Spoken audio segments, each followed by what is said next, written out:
News headquarter में break के बाद आपका स्वागत है। आइए खबरों के सफर में बढ़ते हैं आगे। दुनिया के अर्थतंत्र में 7 अमीरातों के समूह संयुक्त अरब अमीरात यानी यूएई की खासी अहमियत है।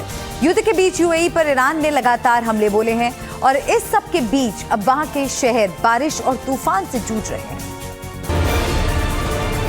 तूफानी हवाओं का शोर और बादलों के बरसने का न रुकने वाला सिलसिला।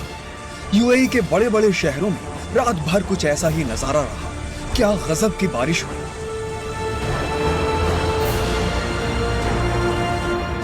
खजूर के ये पेड़ भारी बारिश और तूफानी हवाओं से जूझते रहे और हवा में तेजी इतनी कि जैसे इनके अस्तित्व को मिटा डालने पर आमादा हो।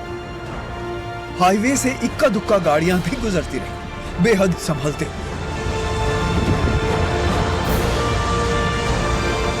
बारिश का ये मंजर ऐसा है कि जैसे मानसूनी बादल बरस रहे हो। एक और हाईवे का नजारा। ऐसे हालात में भी सड़क पर जिंदगी अपनी रफ्तार में बढ़ती रही। एक तरफ आबादी और दूसरी तरफ हाईवे और ऊपर घना काला आसमान, बादलों की गूंज और बारिश की टपटप। लोगों ने मौसम का लुत्फ भी खूब उठाया होगा। बारिश और तूफान का असर सऊदी अरब में भी खूब दिखा। राजधानी रियाद समेत कई प्रमुख शहरों में हालात बिगड़ गए, लोग घरों में कैद रहे। रेगिस्तानी जमीन जबरदस्त बारिश और तूफान का सामना कर रही है। तस्वीरें सऊदी अरब की राजधानी रियाद की हैं। पानी बड़ी तेज रफ्तार से बरस रहा है। विजिबिलिटी बमुश्किल 10 मीटर थी।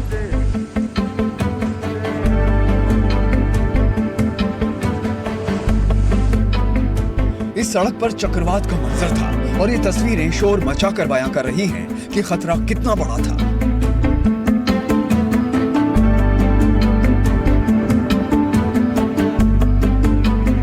ये हाईवे का मंजर है। तस्वीरों को देखकर अंदाजा लगाया जा सकता है कि इन सड़कों पर गाड़ी चलाना कितना मुश्किल हो गया था।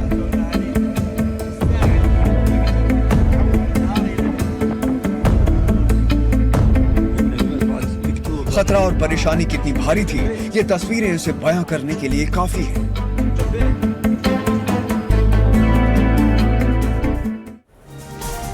मिसाइल और बम हमलों से धुआं हुए खाड़ी देशों को बदले मौसम ने राहत भी दी है और आफत भी। बारिश और ओलों ने मौसम खुशनुमा बनाया। उधर ओमान की राजधानी मस्कत में बाढ़ सा मंजर दिखा। रेगिस्तानी जमीन पानी पानी है। सैलाब ने सड़क को छुपा लिया। ये मचलती लहरें किसी नदी की सरहद को तोड़कर आगे नहीं बढ़ी। ये तूफानी बारिश का नतीजा है जिसने शहर की रफ्तार को थाम लिया।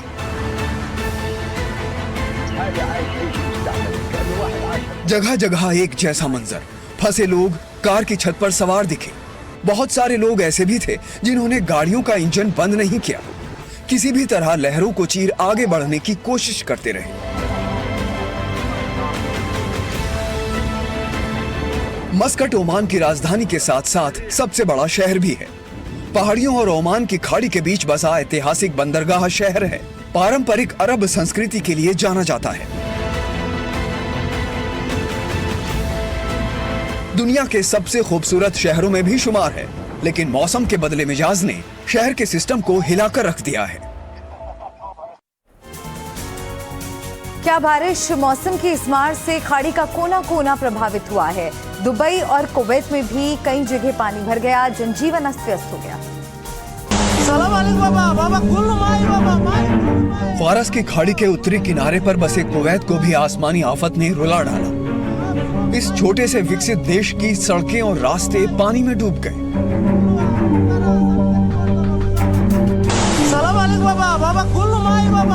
कुवैत के हालात को बयां करने के लिए तस्वीरें काफी हैं। शहर का सिस्टम चरमरा गया। शहरी प्रशासन के लिए इसे दुरुस्त करना आसान नहीं है।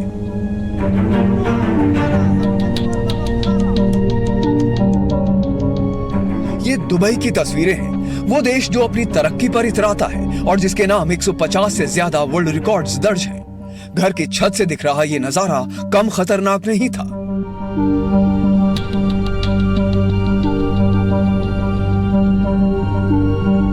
दुबई के रिहायशी इलाकों में सन्नाटा पसरा था।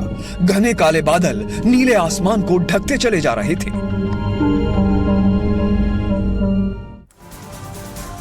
जबरदस्त बारिश के साथ तूफानी हवाओं का शोर, दुबई के आसमान पर रात भर बिजली गड़गड़ाती रही। बुर्ज खलीफा पर स्ट्राइक हुई, क्या कुछ नुकसान भी हुआ, देखिए। रात के अंधेरे में दुनिया की सबसे ऊंची इमारत के ऊपर ऐसी बिजली चमकी कि लोग देखते रह गए। हालांकि इसकी वजह से 163 मंजिला इमारत को कोई नुकसान नहीं पहुंचा।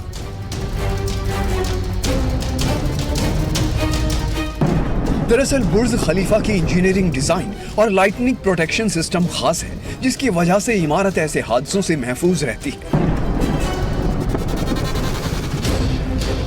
जिस दौरान बिजली चमकी, बुर्ज खलीफा समेत आसपास की इमारतों में अंधेरा छाया था। शायद जंग की वजह से सुरक्षा बरतते हुए ऐसा किया गया था। कई बार कुदरती खतरे भी खूबसूरती को समेटे रहते हैं। ऐसा लगा जैसे आसमान पर रोशनी से कोई नई तस्वीर रची गई हो। बहुत सारे लोगों ने इस नजारे को अपने कैमरों में कैद किया। दुनिया भर में सोशल मीडिया पर ये तस्वीरें वायरल हुई।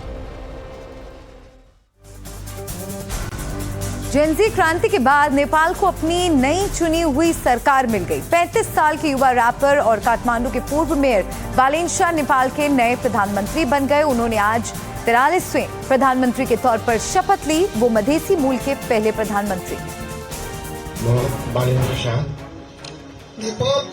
कभी अपने रैप से नेपाली युवाओं का दिल जीतने वाले बालेन शाह ने शुक्रवार को नेपाल के 43वें प्रधानमंत्री के तौर पर शपथ ली।